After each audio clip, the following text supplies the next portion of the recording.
Committee नहीं बननी चाहिए, सिख जो कौम है वो दो फड़ हो जाएगी, ये हो जाए वो जाएगा। सिर्फ हम सोचेंगे भी अपनी चौधरी या जिनको प्रधानगियाँ चाहिए उन्हीं का ये मैटर है। तो हरियाणा से चढ़ावे का पैसा या बाकी पैसा है वो पंजाब जाता है। राजनीति हमेशा हावी रहती है धर्म पे, बात देखी है हमने। समझो तो पत्थर भी भगवान है, नहीं समझो तो भगवान भी साक्षात आ जाएगा आपको के बहुत रुपये।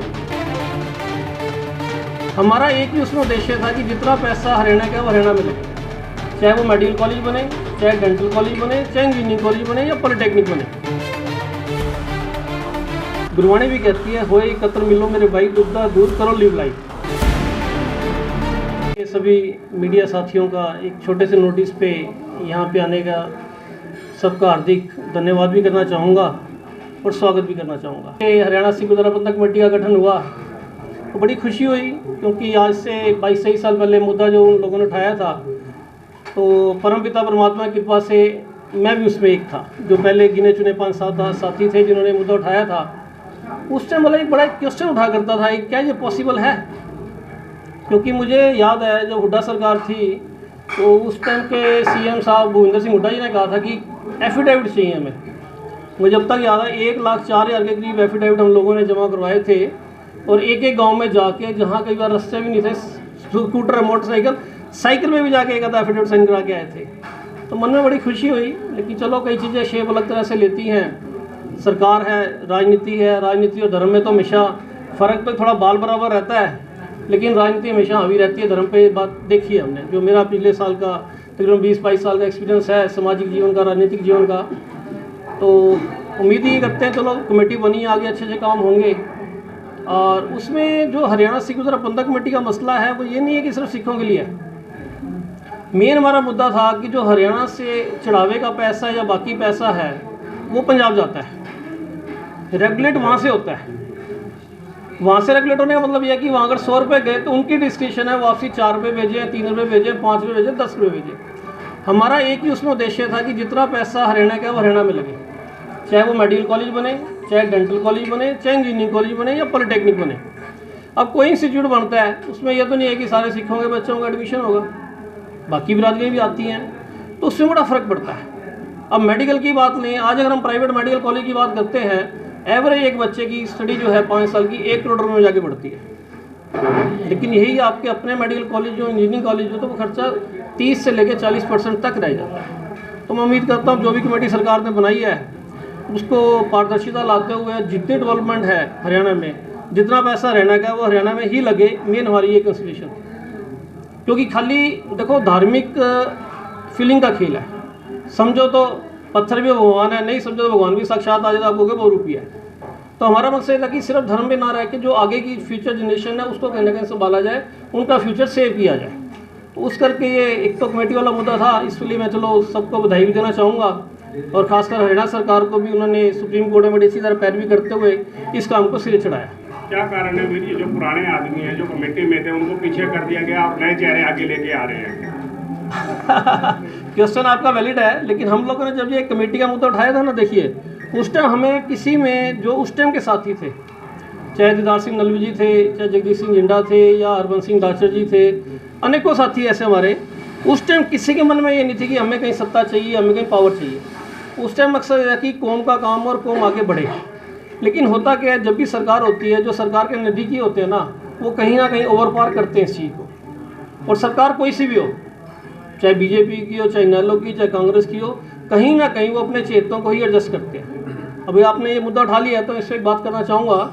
अभी जो 38 मेंबर बनाए हैं, मुझे नहीं लगता 4 या 5 साथियों को छोड़ के किसी को यह भी पता हो कि मूवमेंट चली कब थी, किस किस पड़ाव पे आई, कितने दिन कहाँ धरना दिया, कितनी बार हम प्राइम मिनिस्टर को मिले, कितनी बार हम लोग सीएम को मिले, कितनी बार प्रिंसिपल सेक्रेटरी मिले, किसी को नहीं पता। क्योंकि उस समय वही लोग हैं जो विरोधी थे कि कमेटी नहीं बननी चाहिए, सिख जो कौम है वो दो फड़ हो जाएगी, ये हो जाए वो जाएगा।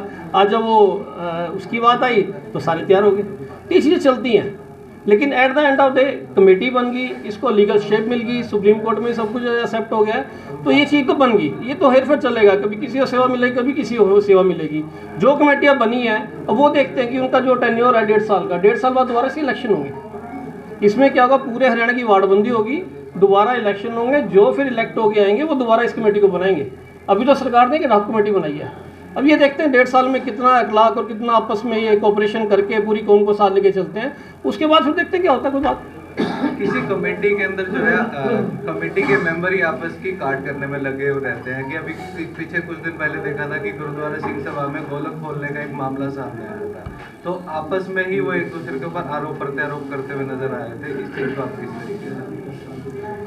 गुरुद्वारा सिंह सभा आप नगरीगढ़ हिसार की बात कर रहे हैं? आप शायद उसके बाद आए हैं, मेरी आपसे मुलाकात नहीं है। 2015 से लेकर 2017 तक सेवा मेरे पास ही थी। मैं उस गुरुद्वारे का प्रमुख सेवादार था और मुझे ये कहते हुए बड़ा गौरव महसूस हो रहा है अपने आप में, और मालिक की बड़ी कृपा रही है कि उन्होंने मेरे हाथ से, मतलब मैं ये वर्ड मेरा यूज़ कर रहा हूँ पर्टिकुलर, क्योंकि कोई भी काम होता है किसी भी टीम का जो कैप्टन है ना, हार भी उसी को बनते हैं और पत्थर भी उसी को लगते हैं। ये बात मानने की है, क्योंकि मैंने अकेले कुछ नहीं किया, पूरी टीम है, कई साथी तो साथ बैठे ही हैं जिन्होंने दिन रात एक किए। वहाँ पे इतने काम हुए मालिक की दया से। संगत कहती है, मैं नहीं कहूँगा, आप अपने साथ संगत से पूछना। लेकिन क्या होता है, एक कंसेंसस होता है, कभी भी किसी बात पे कॉन्ट्राडिक्शन हो या डिफरेंस ऑफ ओपिनियन हो ना, तो हमें टेबल पे बैठना चाहिए। गुरबाणी भी कहती है, होए एकत्र मिलो मेरे भाई, दुविधा दूर करो लिव लाइफ। मतलब कभी भी आपको कोई दुविधा है किसी मैटर को लेके, तो बैठ के आप डिस्कस करें। आप इसका मोबाइल फ़ोन कह रहे हो, मैं इसको सेल फोन कह रहा हूँ, या तो आप मुझे सेटिस्फाई कर दो, मैं आपको सेटिस्फाई कर दूँ, प्रॉब्लम कहाँ है। लेकिन अगर आप टेबल पे ही नहीं बैठ के मुझे समझाओगे भी मैं मोबाइल कह रहा हूँ, ठीक कह रहा हूँ, आप सेल फोन कह रहे हो, आप भी ठीक कह रहे हो, तो बात कैसे बनेगी? सिंपल बात यही मैटर है, कोई मैटर नहीं है। संगत एक पहले भी थी, संगत आज भी एक है। सिर्फ हम सोचेंगे भी अपनी चौधरी या जिनको प्रधानगियाँ चाहिए उन्हीं का ये मैटर है। दूसरी बात, जहाँ तक धार्मिक की बात है, चाहे गुरुद्वारा, चाहे मंदिर है, चाहे मस्जिद है, संगत से बढ़ के कोई कोर्ट कचहरी नहीं होती, संगत से बढ़ के कोई पुलिस थाना नहीं होता। वहाँ जाने से क्यों घबराते हो? मेरे सामने की बार ये बात आई तो मैंने उनको ये कहा, मैं संगत को इकट्ठा करो ना यार। आपको लगता है कि शंटी ने एज ए प्रधान ये करा वो करा, आपसे संगत नहीं आती बुलाने, मैं अरदास करूँगा, मैं हाथ जोड़ूंगा संगत के 1000, 2000, 5000 जितनी संगत जुड़ी है मैं बुलाता हूँ, वहाँ बैठ के बात करो, मैं जवाब दूंगा। उस लेवल पे नहीं आए तो उसका क्या कर सकते हैं? कोई कोर्ट कचहरी जाएगा तो जाओ, ये कानून सबके लिए, कोई दिक्कत नहीं है। तो वो जो आरोप प्रत्यारोप की आप बात कर रहे हैं, उसमें क्या होता है कि अगर आप आउट ऑफ लाइन जा रहे हो तो कोई ना कोई उस पर ब्रेक लगाएगा ना। आपके पत्रकार साथी हैं हरपाल सिंह जी, मेरे ख्याल तो इन्होंने उस टाइम आरोप प्रत्यारोप नहीं था, इन्होंने सिर्फ स्टैंड लिया था कि ये काम आप आउट ऑफ लाइन पे जाके कर रहे हो, संगत को क्यों नहीं इन्वॉल्व कर रहे, बात इतनी थी। अभी आपने बोला कि कहीं ना कहीं राजनीति धर्म के ऊपर हावी हो जाती है। पिछले काफी समय से जो है इलेक्शन की डेट आती है गुरुद्वारा सिंह सभा की, लेकिन चंडीगढ़ से स्टे ले लिया जाता है और इलेक्शन नहीं होने दिया जाता है, मतलब इसको लटकाया जाता है, डिले पे डिले किया जाता है। तो इस तरीके की चीज़ें क्यों खींचते हैं? ये एक डिपार्टमेंट होता है GM इंडस्ट्रीज़, जो इसको रेगुलेट करता है सभी धार्मिक संस्थाओं को। जब ये पहली बार मुद्दा गया था तो मैं भी गया था, तो उन्होंने एक ही बात कही थी वहाँ पे, बोले जिनका पब्लिक बेस नहीं होता ना वही इस दफ्तर में आते हैं। ये सरकार के एक जिम्मेवार अफसर की आपको मैं स्टेटमेंट दे रहा हूँ जो मौके पे थे। बोले हमारे यहाँ तो वो बंदे चल के आते हैं फाइलें लेके जिनका पब्लिक बेस नहीं होता। अभी मैंने आपको बात कही ना, पब्लिक में आओ ना, संगत में आओ, दिक्कत कहाँ है? तो ये उसी का कारण है, कागजों का खेल चल रहा है। वो चाहते नहीं इलेक्शन हो, वो चाहते नहीं संगत के बीच में हो, हम ये चाहते हैं इलेक्शन कराओ या संगत के बीच में हो, बात इतनी है। जी जिंडा साहब ने पुराने मेंबरों को देखते हुए नई एसजीपीसी जो हरियाणा कमेटी बनी उससे इस्तीफा दे दिया था, और दादूवाल भी इससे काफ़ी नाराज नजर आ रहे थे, और ये अब सारी कमेटी में वापस शामिल हो गए हैं। क्या कमेटी के अंदर वापस समझौता हो गया और सही ढंग से चलेगी ये? नहीं, मुझे नहीं लगता। देखो स्टैंड कोई भी लो ना, वो स्टैंड लेना चाहिए। अगर आपने कोई गलत फैसला भी ले लिया ना, उसमें इतने एफर्ट्स पुट कर दो कि वो गलत फैसला सही में कन्वर्ट हो जाए।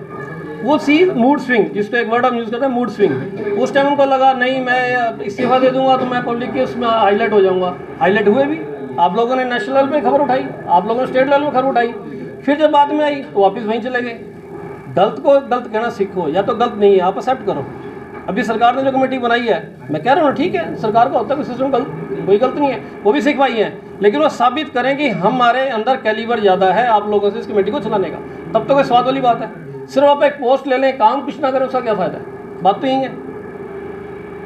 जो आदमी इस कमेटी को बनाने के लिए पूरा संघर्ष कर रहे थे, उनका दर्द अब कहाँ खड़ा है जिनको पीछे कर दिया गया है? देखो धार्मिक खेल तो खेल ही कहूँगा मैं अब इसमें, क्योंकि इसमें राजनीति हावी हो गई है। अगर इसमें सिंपल बात होती ना, बल्कि अभी दीदार सिंह नलवी जी पीछे आए हुए थे सिरसा, पिछले हफ्ते की मैंने खबर पढ़ी थी उनकी, तो उन्होंने कहा था कि कई बंदे तो उसमें ऐसे हैं जिन्होंने अमृत भी नहीं छक रखा, जिनको गुरबाणी का भी ज्ञान नहीं है, लेकिन उनको सियासी तौर पर बनाया गया। होता क्या है, सरकार ने अगर पूरी स्टेट में थोड़ा सा शोर आ रहा है यार डिस्टर्ब। होता क्या है, जो सरकार ने जब बंदे बनाने होते हैं, सपोज करो 22 जिले हैं, 22 जिलों से उन्होंने नॉमिनेट करना है मेंबर, तो उस जिले का जो विधायक है, जो मंत्री है, उसको कहेंगे यार अपना बंदा दो कोई सिख चेहरा, तो वो कौन देगा? जो उनके साथ पॉलिटिकली एक्टिव है, धार्मिक तौर पे वो एक्टिव हो ऐसा कोई जरूरी नहीं है, लेकिन उन्होंने अपने बंदे को देना, वो नाम उन्होंने दिया, नाम फाइनल हो गया। This is a game. बात ये है, लेकिन वो अपने को साबित करें। चलो मालिक ने उनको एक मौका दिया सेवा करने का कौम की, वो साबित करेंगे हम इस काम को बेटर चला सकते हैं, तब तो साथ वाली बात है ना। हमें तो तब भी याद है, हम लोग जब संघर्ष किया था, हमारे साथ जितने साथी थे, मेरे ख्याल से 1-2 साथी की तो डेथ भी हो गई है, 1-2 की ज़्यादा भी होगी। मिट्टी की ट्रॉली भरना काम करते थे वो। जिस दिन वो आते थे कहते थे यार आज दिहाड़ी हमारी ख़राब होगी, अब रात को जाके काम करेंगे। ऐसे ऐसे साथियों ने संघर्ष किया है, उनका कोई नामो निशानी नहीं है। तो ये चीज़ें तो हर पल ही चलेंगी, आप इसको रोक नहीं सकते, सरकार के हाथ में।